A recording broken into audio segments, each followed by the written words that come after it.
Hello, Ryan here, aka Mac, and welcome. So we have the August monthly report, so let us go through it.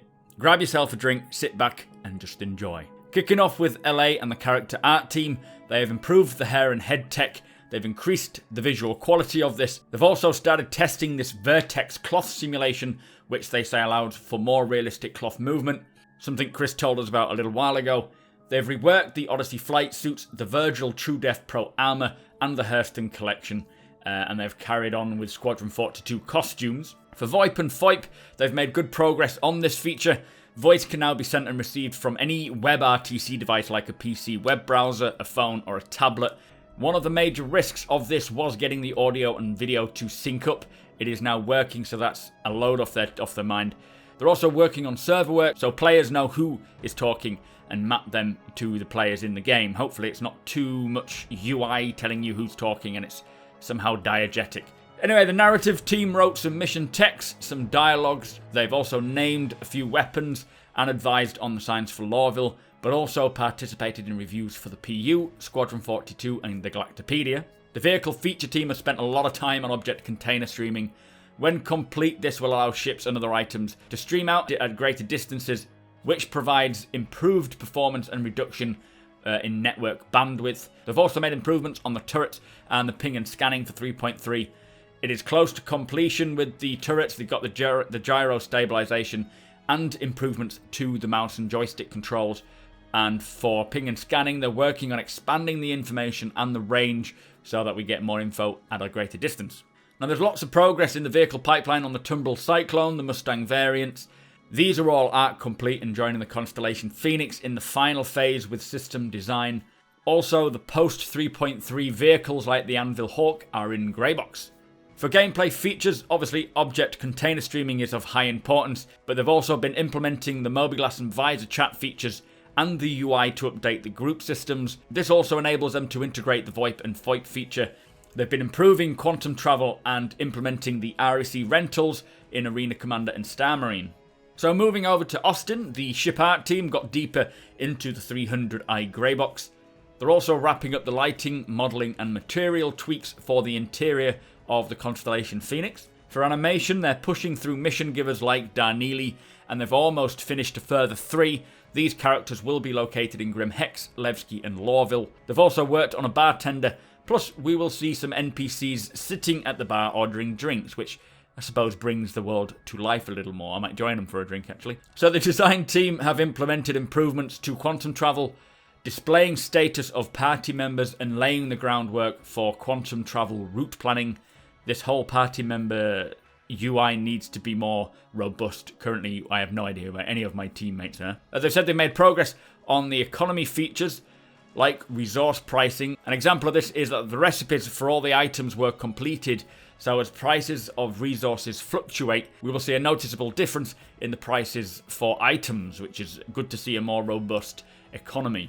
On the back end, they have made improvements to the persistent database, badge service, leaderboards, encryption, security, and more. Now, on to the UK.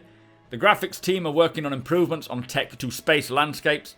This includes realistic particle movement and lighting, GPU spline-based lighting effects, multi-threaded asteroid creation, and volumetric gas cloud tech. Man, it's great when I sound like I know what I'm talking about. They've also made major improvements to the shader, which supports the cloth shader model and subsurface scattering. We will talk a bit more about this cloth shader, so don't worry. For UI, they're iterating on the render-to-texture item preview system, which is allowing for the 3D items to display on the UI as part of the item scrolling for kiosks, for your Mobiglass, and just Jet MFDs in general. They've also worked on the UI for Spectrum app, which is inside the Mobiglass, which is kind of cool. They've also pre-visualized what approaching a restricted area in a city might look like, done some work on some core tech and tools. One of these is a prototype of the binding system on the mining HUD display to enable a much more streamlined interface for exposing game data to the UI front end. For animation, they have worked on improving player stances and locomotion and replacing placeholders in the AI combat sets. They've also updated the ship character animations to new sequenced animations for more flexibility when moving forwards with a new ship and cockpit design. So that sounds like we're going to get different cockpit designs, which is good. Obviously, they try and keep the same thing over all around so that it's just sort of a rinse repeat, much more efficient that way, but having a bit more variation is good. And hearing that they're improving player stances and locomotion is good. It's still a little sketchy, but I'm looking forward to seeing how they come along. Also, going forwards, they are looking to finalise assets for looting and pickup. Now that the tech details are mostly resolved, being able to loot bodies will be very useful in the verse, especially for making some extra cash on the side or helping yourself to some weapons. For the gameplay story, they have set up idle animations for every time the game waits for the player to make a choice. So basically the characters or the AI that you're talking to will look natural rather than just standing staring at you waiting for you to answer. For the facial animation team, they're developing facial animations for mission givers like Darnley and NPCs like the race announcers, derelicts, shopkeepers and admins. Also going forward, continuing with mission givers like Pacho, security and incoming NPCs for new landing locations. For the engineering and programming team, they have extended bind culling to also cull entire parts of the solar system, also converted blocking synchronous entity spawns into non-blocking ones, both of which allow object container streaming to work smoothly in multiplayer. They're doing some work on restricted areas, stopping players from flying into planetside civilian locations, basically.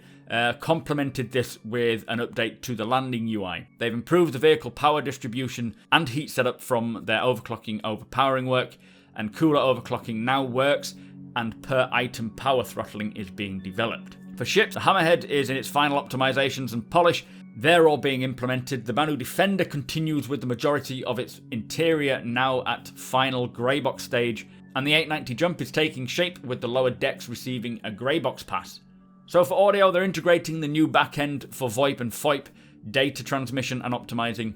They've also recorded some new content for 3.3 in Lawville, plus progress on a new weapon sounds and new ships have been made. For environmental art, they completed art for the host of smaller locations on Lawville, like the habitation modules, lobbies and interiors for Lawville's bar, the admin office and shops. Plus the first iteration of the security checkpoint and the transit platform is complete with train car. They have all been finished. They're almost complete on the Tisa spaceport interior and its new shop, Archetype, the ship rental store. Now this is very exciting. So it sounds like they've got a new ship, Archetype. An Archetype is a type of ship, like maybe a weapons store or an armor shop. A ship rental store sounds like we will see in Hurston, hopefully for 3.3, the ability to rent ships in the verse. Buying may come later rather than being able to buy them instantly, but you never know. For visual effects, they're polishing the VFX for Hurston's diverse range of biomes, modular areas, and the new weapons and ships coming in 3.3. They've also formed a mini strike team with art, design, and others to really flesh out the gas clouds. They're maintaining momentum and making several improvements over the month.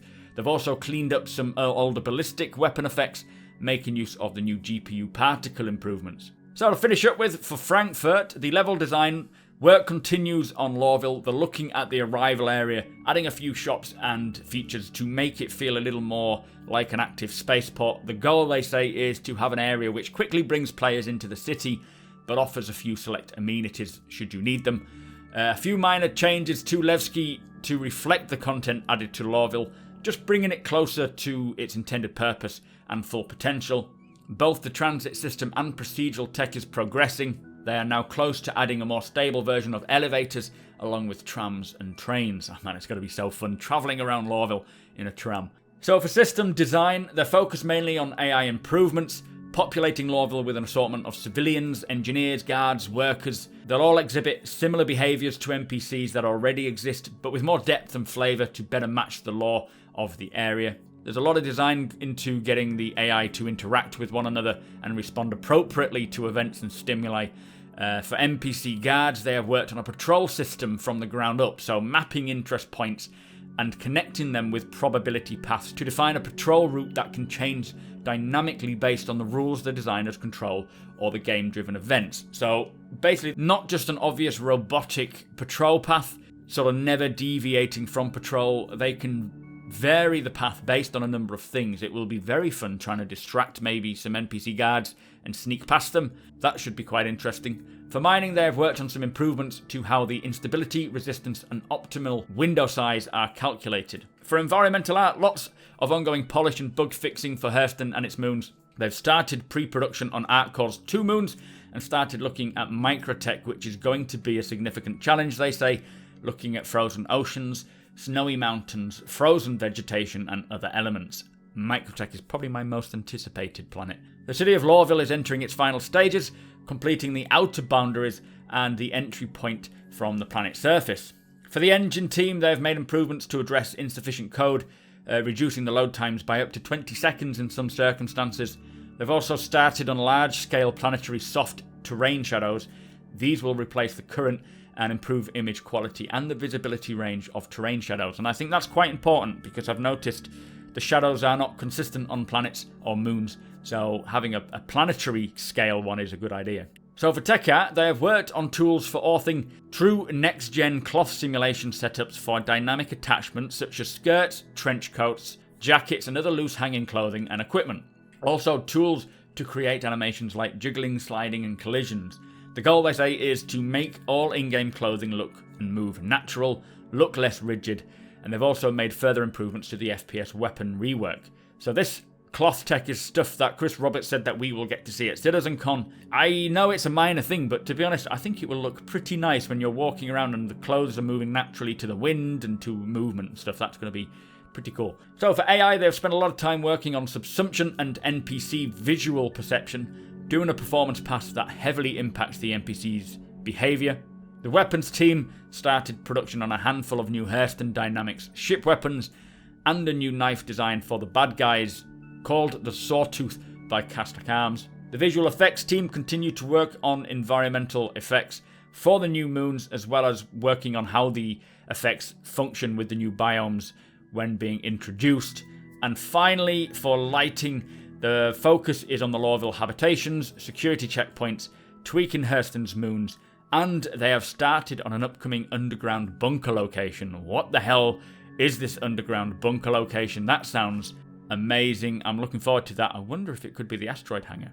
Maybe not. I don't know. Anyway, let me know your thoughts on that one. So guys, that is the monthly report. Some really cool stuff in that. Some nice sneak peeks like this little ship rental store. The cloth stuff should be interesting, and this bunker, I am interested. Do let me know what your thoughts are, guys, in the comments below. Thank you so much for watching. Hit that subscribe, hit that like button, follow me over on Twitch. Hopefully you can catch me on stream, and I will see you next time.